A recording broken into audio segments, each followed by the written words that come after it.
It's estimated that 90% of the population will grind or clench their teeth at some point in time.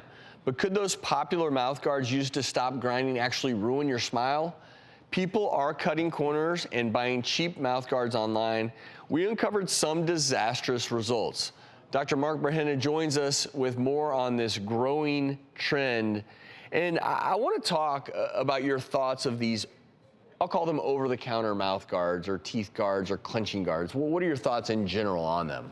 They are dangerous. I think if patients knew what the consequences would be, I think they would not pull it off the shelf. And there's a lot of stuff that can go wrong if you wear a device that keeps you in a position in the incorrect kind of geometry of where this jaw sits. So it's basically taking your normal anatomy of your jaw and maybe misplacing it just the slightest bit over time. Like or a lot, even a lot. Pulling muscles, tendons, affecting the joint of the joint space itself, TMJ. I mean, just like you get arthritis of the TMJ. Absolutely. And incidentally, we did get some reviews online, thousands of them out there regarding these OTC mouth guards. Here are just a few of them.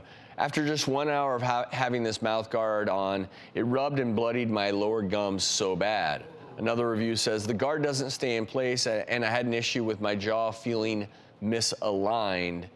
And that's really what you're alluding to here. Right. So I want to then broaden this conversation because even on this show, we've talked a lot about how the right mouth guard might help things. So how in the world do we go about finding the right mouth guard and knowing whether or not we may even need one? Right, well, you're correct. If it's properly done, it is a great adjunct, it's a great therapy, and of course we still use it currently. I mean, to be honest, there are some patients that you could stick a piece of cardboard in between their teeth at night and that would help them. I mean, that alone would help them, but you could get into a lot of trouble if it's done incorrectly. So it's much better to seek out a specialist, someone who advertises that they have experience in TMJ, TMD. Even if you're just a grinder and you have no symptoms, pain or clicking in the joint, go seek out the best person who's made thousands of these devices. Typically involves the use of dental impressions, right? That you need to do that to get a really full grasp of what the teeth and the joint's doing. Right, so before I think of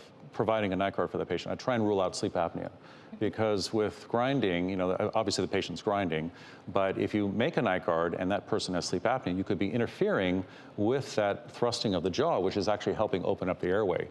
We've seen at the end of the apnea, where the airway opens and you start breathing again at night, there's been a lot of grinding going on right before that moment, and that saves us. So if you wear the wrong device, with the wrong geometry, the wrong inclination, then that could interfere with your sleep. Before we go to break, how much is a good mouth guard gonna run someone? It's gonna be about $650 to $800.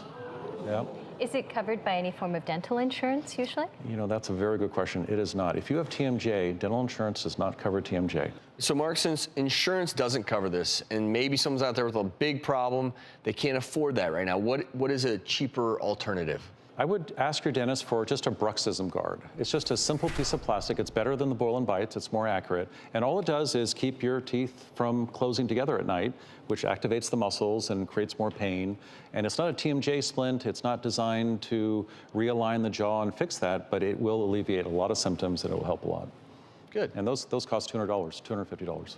And look, you could spend, say, I don't know what an over-the-counter costs. $20? $20 to $50, $60. And end up with a lifetime of medical bills that are $6,000 to $60,000. And in medicine, we always talk about prevention. And so when it comes to something like this, it sounds to me like this isn't the thing you want to skimp on in your budget. So I appreciate you highlighting this for us.